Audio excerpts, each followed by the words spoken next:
ini adalah bulan Al-Quran, maka mari kita berinteraksi dengan Al-Quran. Kalau kita belum selama ini berinteraksi, belum membacanya, maka kita baca. Kalau selama ini kita sudah membacanya, belum bagus, belum baik bacaan kita sesuai dengan ilmu tajwidnya, maka kita mulai belajar.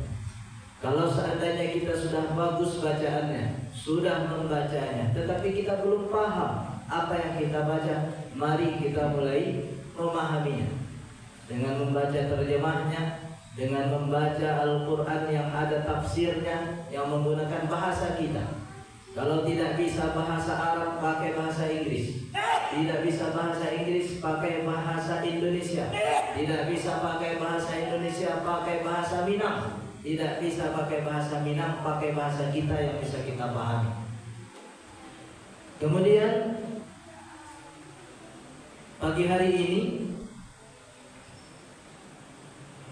kita ingin sampaikan bagaimana cara generasi awal atau sahabat dan tabi'in itu mereka membaca atau mempelajari Al-Quran, sehingga Al-Quran itu menjadi pedoman hidup, menjadi petunjuk hidup. Karena sampai saat ini Bapak dan Ibu yang dimuliakan Allah, kita masih menjadikan Al-Quran itu sebagai kitab penumpuk pahala. Kita masih terbayang kalau kita ingin banyak pahalanya baca Al-Quran, karena satu huruf satu kebaikan. Kalau saya membaca satu juz, maka berapa kebaikan yang akan saya dapatkan. Itu betul. Tapi Al-Quran bukan hanya kitab yang diturunkan untuk kita menumpuk pahala saja, tetapi Al-Quran diturunkan agar kita pahami, agar kita mengerti, kemudian kita amalkan. Ya kan? Maka dalam ayat-ayat yang lain disebutkan kitabun anzalnahu ilaika mubarakun liyadabbaru ayatihi. Jadi Al-Quran itu kitab yang penuh berkah memang. Kalau kita membaca Al-Quran itu banyak keberkahannya. Ada orang buta baca Al-Quran, ada orang kecil hafal Quran, baca Quran, dimuliakan Allah Subhanahu wa ta'ala. Rumah-rumah tahfiz dimuliakan. Kalau kita punya rumah kosong, ada orang mau berinfak ke sana? Tidak, tetapi dibuat di situ rumah ini akan dibangun rumah tahfiz, maka mulai ada orang berinfak. Mau orang memuliakan rumah kosong itu, karena di dalamnya akan diisi dengan orang-orang yang belajar Al-Quran. Insya Allah yakinlah kita, kalau kita berinteraksi dengan Al-Quran, ya kita akan mendapatkan kebaikan-kebaikan. Karena kitab ini adalah kitab yang diberkahi oleh Allah Subhanahu wa ta'ala. Tetapi bukan hanya sekedar kita membacanya saja. Liyadabbaru ayatihi. Kita pahami, kita renungkan, kita tadabburi ayat-ayat Allah Subhanahu wa ta'ala. Jadi Bapak dan Ibu yang dimuliakan Allah, waliyatadzakkara ulul albab, dan orang-orang yang berakal sehatlah nanti yang akan mengambil hikmah dan pelajarannya. Maka jamaah yang dimuliakan Allah, kita ingin sedikit mengetahui bagaimana cara orang-orang dahulu belajar Al-Quran, sehingga Al-Quran itu memuliakan mereka dan menjadi pedoman kehidupan mereka. Disebutkan dari Abdurrahman As-Sulami, qala haddatsana ashabu Rasulillah sallallahu alaihi wasallam. Dari Abi Abdurrahman As-Sulami, beliau berkata bahwa para sahabat Rasulullah sallallahu alaihi wasallam menceritakan kepada kami, annahum kanu yaqtari'una min Rasulillah sallallahu alaihi wasallam fala yujawizuna al-'ashr hatta ya'lamu ma fihi minal ilmi wal amal. Jadi kata beliau bahwa sahabat dulu itu menceritakan kepada kami, di zaman Rasulullah itu kami belajar Al-Quran itu dibacakan oleh Rasulullah atau mereka membaca kepada Rasulullah itu 1 sampai 10 ayat saja. Ya, jadi mereka tidak lebih dari 10 ayat. Tetapi 10 ayat itu mereka pahami makna dan mengerti, kemudian mereka amalkan. Setelah mereka pahami, mereka mengerti, mereka amalkan, baru mereka pindah kepada ayat atau surat yang lain. Ini menurut penyampaian Abdurrahman As-Sulami di dalam tafsir kitab Mujahid, tafsir Mujahid. Sahabat Ibnu Umar radhiyallahu anhu pernah berkata juga, "Kana al-fadilu min ashabi Rasulillah sallallahu alaihi wasallam fi sadri hadhihi al-ummah la yahfadhu min al-Qur'an illa surah aw nahwaha." Jadi kata beliau, pada masa permulaan umat ini, orang yang terbaik di antara para sahabat Rasulullah sallallahu alaihi wasallam itu hanya hafal 1-2 surat Al-Qur'an saja. Jadi orang-orang dahulu itu ada cuma hafal 1 surat Al-Qur'an, ada 2 surat Al-Qur'an saja. Tapi Bapak dan Ibu yang dimuliakan Allah, ya, waruziqu al-amal bil Qur'an. Tapi mereka dikaruniakan untuk beramal dengan Al-Qur'an. Wa inna akhir hadhihi al-ummah yurzaquna bil Qur'an. Sedangkan akhir-akhir umat ini mereka diberikan Al-Qur'an. Baik itu as-sabi wal a'ma, anak-anak kecil para hafal Quran, orang-orang buta bisa hafal Quran. Zaman sekarang banyak yang hafal Quran. Wala yurzaquna al-amal bihi. Tapi mereka tidak dikaruniakan untuk beramal dengan Al-Qur'an itu. Nah, inilah Bapak dan Ibu menjadi PR kita. Apakah salah anak-anak kita menghafal Quran? Tidak. Apakah salah anak-anak kita masukkan ke tahfiz? Tidak. Itu adalah langkah awal kita. Tetapi ketahuilah Bapak dan Ibu, Al-Quran bukan sampai di sini saja. Bukan kita pelajari, bukan kita baca, bukan kita hafalkan saja. Tetapi perlu kita pahami, kemudian kita amalkan supaya dia menjadi pedoman.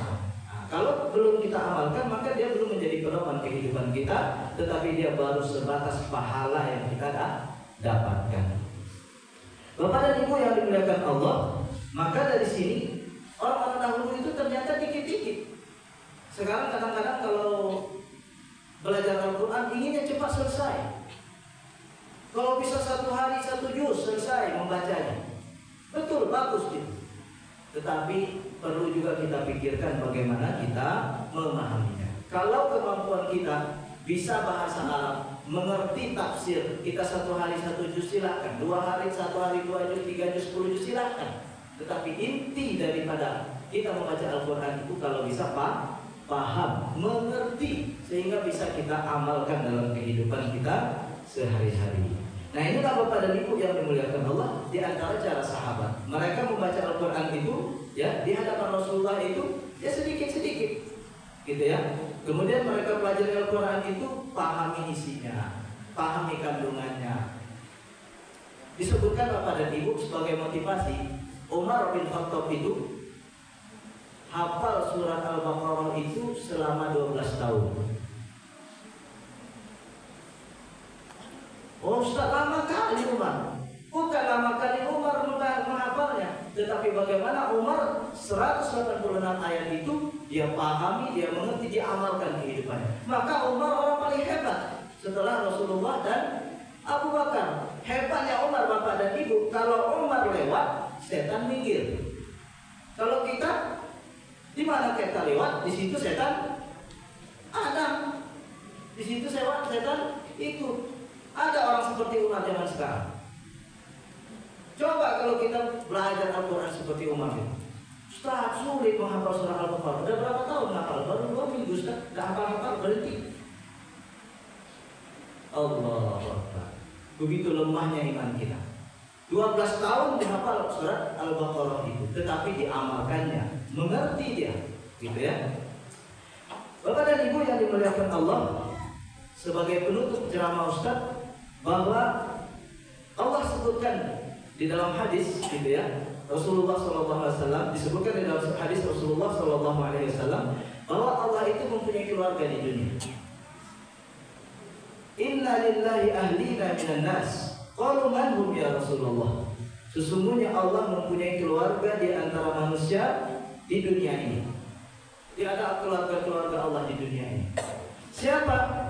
Ya Rasulullah, para sahabat bertanya. Qala ahlul Quran. Mereka adalah ahli Al-Quran. Orang-orang yang suka mereka dengan Al-Quran, berinteraksi dengan Al-Quran. Hum ahlullahi wa khassatuhu. Nah, orang yang berinteraksi dengan Al-Quran ini, mereka inilah keluarga Allah. Mereka ini adalah orang-orang pilihan Allah. Baik, disebutkan oleh Ibnu Qayyim Al-Jauziyah, siapa mereka ahlul Quran itu? Penjelasan hadis ini, hum al-alimuna bihi wal-amiluna bima bihi wa illam yahfaduhu an dhahri qalbin. Jadi yang termasuk ahli Al-Quran itu mereka yang mengerti, mereka yang tahu apa yang ada di dalamnya, kemudian mereka amalkan apa yang di dalam Al-Quran itu. Mereka paham, mereka tahu, mereka mengerti, kemudian mereka amalkan. Orang tua paham pendidikan anaknya, dia ajarin anaknya. Orang tua paham bahwasanya anaknya harus paham agama, harus bisa baca Quran, dia antarkan anaknya ke pesantren, dia antarkan ke guru-guru tahfiz, dia antarkan ke guru-guru yang membawa anaknya bisa paham agama. Tapi kalau orang tua nggak paham, dia pikir setelah punya anak selesai. Pendidikan anak nanti tanggung jawab pemerintah, pendidikan anak tanggung jawab negara misalnya. Maka ini tentu tidak baik. Maka Bapak dan Ibu yang dimuliakan Allah, ahlul Quran itu, kata Ibnu Qayyim Al-Jauziyah, bahwa orang-orang yang mengetahui apa yang ada di dalamnya, kemudian mereka amalkan. Nah, Bapak dan Ibu yang dimuliakan Allah, Ustaz, sekarang kita sudah membacanya. Apakah kita termasuk keluarga Allah? Insya Allah, tetapi belum seutuhnya. Tetapi kita sudah mendekat, karena ada orang tidak membaca sama sekali. Bahkan ada orang yang memusuhi orang yang membaca Al-Quran. Tidak senang dengan orang-orang yang belajar Al-Quran. Ini musuh Allah Subhanahu wa Ta'ala, bukan keluarga Allah. Maka keluarga Allah itu orang yang mengimani Al-Quran, orang yang membaca Al-Quran, orang yang belajar Al-Quran, orang yang menghafal Quran. Insya Allah semua termasuk, tetapi belum utuh. Tapi orang yang seutuhnya menjadi keluarga Allah yang terbaik adalah orang-orang yang mereka paham itu Al-Quran, kemudian mereka amalkan dalam kehidupannya. Sebagai penutup dari kesimpulan dari penyampaian Ustaz, setelah kita memahami bahwasanya ternyata begitu cara orang-orang dahulu mempelajari Al-Quran, dan kewajiban kita adalah mengikuti apa yang Allah Subhanahu wa Ta'ala perintahkan kepada kita, kepada Rasulullah SAW, agar kita belajar Al-Quran, agar kita membaca Al-Quran, agar kita berjalan dalam kehidupan ini seiring sesuai dengan perintah-perintah Al-Quran. Maka Bapak dan Ibu yang dimuliakan Allah Subhanahu wa Ta'ala, sebagai realisasi atau bagaimana kita supaya bisa memahami Al-Quran ini, mulai sekarang mari kita mulai membaca Al-Quran dengan membaca terjemahnya. Kita ambil Al-Quran yang ada artinya.